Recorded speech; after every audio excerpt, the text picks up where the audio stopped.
Bonjour à tous, bienvenue dans Parlons d'Europe, l'émission faite par la Maison de l'Europe de Tours, Centre Val-de-Loire, qui est un centre d'information Europe Direct. Et aujourd'hui, nous allons nous intéresser, et d'ailleurs pour la semaine suivante aussi, à la défense. La défense de l'Europe, c'est un sujet qui aujourd'hui interpelle un peu. Et pour cela, j'ai invité le général Arnaud Ladrange, qui était le représentant militaire de la France auprès de la représentation française à l'Union européenne. Bonjour général. Bonjour. Merci beaucoup d'être venu, d'avoir répondu à mon invitation.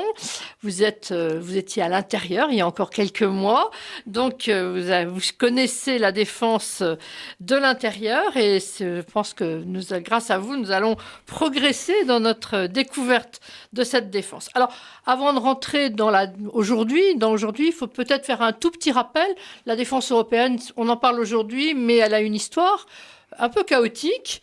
Il y a quelques éléments clés de cette histoire, si on peut la resituer un petit peu.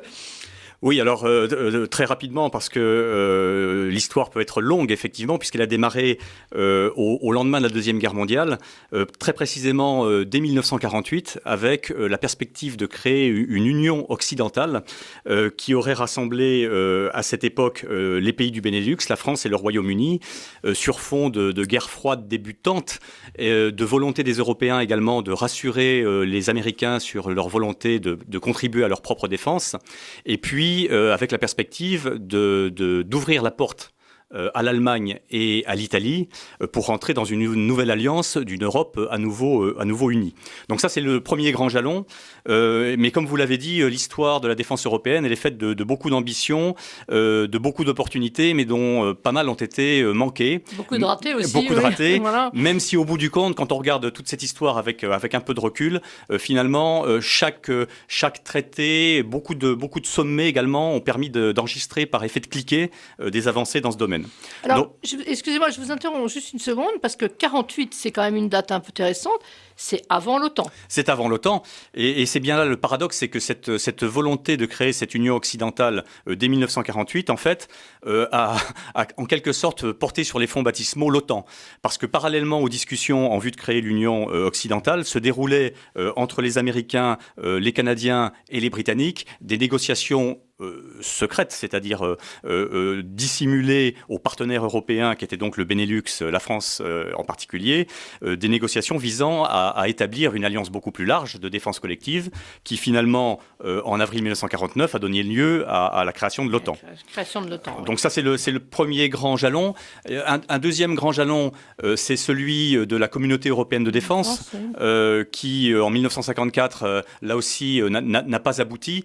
Alors c'est une initiative de la France d'aller créer cette Communauté européenne de défense qui devait posséder dès le départ quelques attributs d'autonomie stratégique, mais qui était d'emblée subordonné à l'OTAN. Donc ça, c'est un élément important. Ce projet n'a pas vu le jour, en grande partie à cause de la France, puisqu'il a été rejeté par le Parlement français, pour des raisons de divergence politique interne à notre pays, sur principalement la question du réarmement de l'Allemagne, et puis sur la remise en cause de notre autonomie stratégique nationale, puisque la Communauté européenne de défense incluait des éléments supranationaux qui n'étaient pas bien vus par tout le monde. Alors, initiative française rejetée par la France, ça fait partie assez classiquement de notre histoire européenne. Oui. Ça rappelle des souvenirs de constitution, par exemple. C'est exactement. Même système. Alors ça, c'est la deuxième étape, donc un raté. Alors après, dans l'ordre chronologique, on peut mentionner la création très importante de l'UO, l'Union de l'Europe occidentale, en octobre 1954, qui rassemble les mêmes que la Communauté européenne de défense, c'est-à-dire les 5 pays de l'Union occidentale d'origine, l'Italie, la République fédérale allemande, et puis le Royaume-Uni pour l'UEO, et plus tard l'Espagne et le Portugal. Et en fait, après l'échec de la Communauté européenne de défense, qui est en quelque sorte un peu le péché originel de l'Europe de la défense, dans son défaut de s'entendre sur cette communauté, eh bien, l'UE a délégué, ou la Communauté économique européenne a délégué à l'UEO la faculté de traiter des problèmes de sécurité et de défense. Et donc cette organisation a vu le jour en 1954, et puis elle a subi tous les avanies de la construction européenne. Elle a fini par mourir de sa belle mort en 2011, faute d'identité politique, on peut le dire. Après avoir subi au passage les avanies de la guerre dans les Balkans, ou des guerres des Balkans, qui ont montré là aussi des insuffisances européennes en matière de défense et de sécurité sur leur propre territoire. Alors, est-ce qu'il y a, dans les années qui suivent, un moment où il y a eu une avancée un peu importante?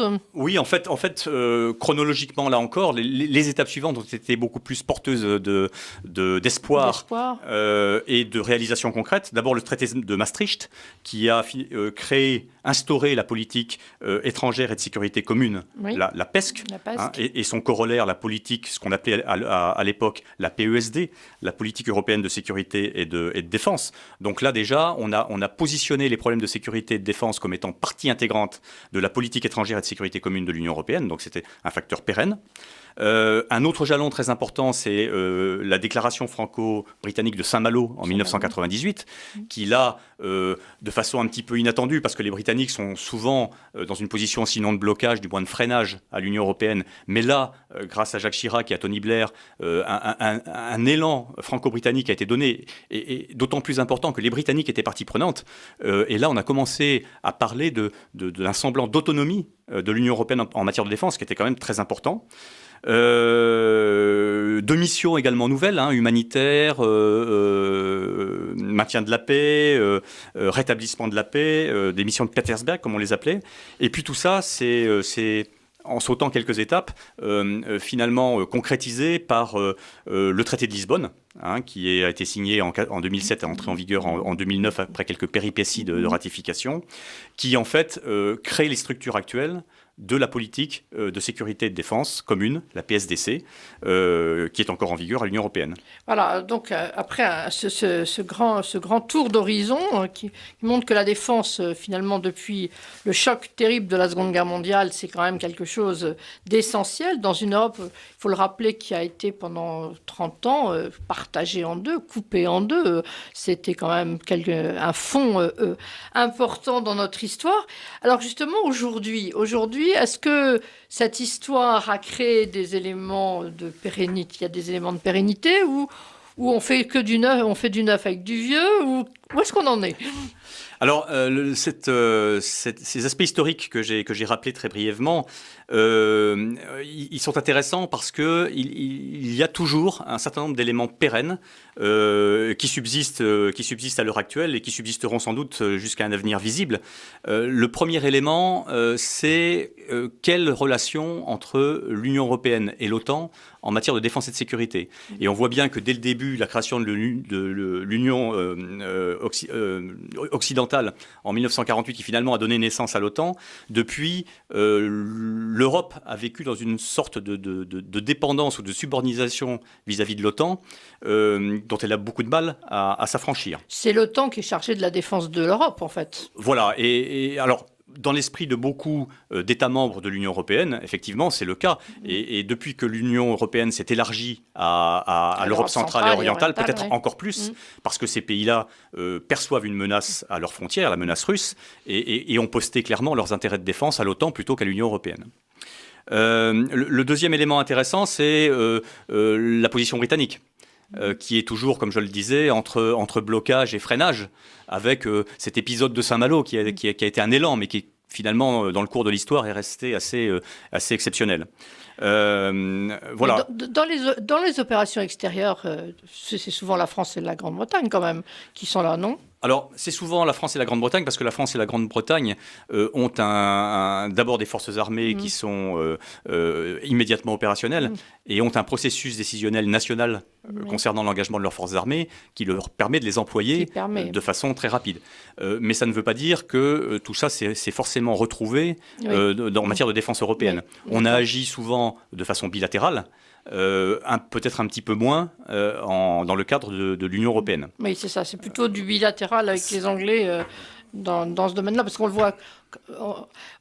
voit aussi bien dans le... Enfin, il me semble, en Afrique, au Liban, on a vu ça un peu partout, dans les Balkans aussi, non ? Absolument, on l'a vu dans les Balkans, on le voit à l'heure actuelle, les Britanniques nous soutiennent par exemple dans nos opérations nationales au Mali. Voilà. Alors, est-ce que dans cette situation d'aujourd'hui, est-ce qu'il y a un autre élément qui vous paraît important pour finir, puisqu'il nous reste 2 minutes ? Il y a beaucoup d'éléments qui sont importants. Un élément important, c'est évidemment la position de l'Union européenne, y compris en matière de défense, vis-à-vis des États-Unis, qui sont, eux, le grand acteur de l'OTAN. Et on voit bien qu'avec l'administration actuelle, on a l'impression, là aussi c'est une question de perception, qui peut-être plus que ça, mais au moins de perception, que les États-Unis sont moins allants pour s'engager dans la défense de l'Europe. Donc ça suscite des inquiétudes à l'OTAN, mais ça peut aussi provoquer une prise de conscience et peut-être un intérêt nouveau d'un certain nombre d'États membres pour ce qui se passe en matière de défense à l'intérieur de l'Union européenne. Oui, pour finir, je me rappelle la phrase d'Angela Merkel l'autre jour, disant que les Européens ne pouvaient plus compter sur leurs alliés américains, ce qui était quand même une phrase choc. C'était une phrase choc, et d'ailleurs, la question de la puissance renouvelée de l'Allemagne en matière militaire est une des clés de l'avenir de l'Europe de la défense. Merci beaucoup, Général. Je vous retrouve la semaine prochaine pour finir cette émission consacrée à la défense. Ça mérite bien 2 émissions. Et je vous remercie. Bonne semaine à tous.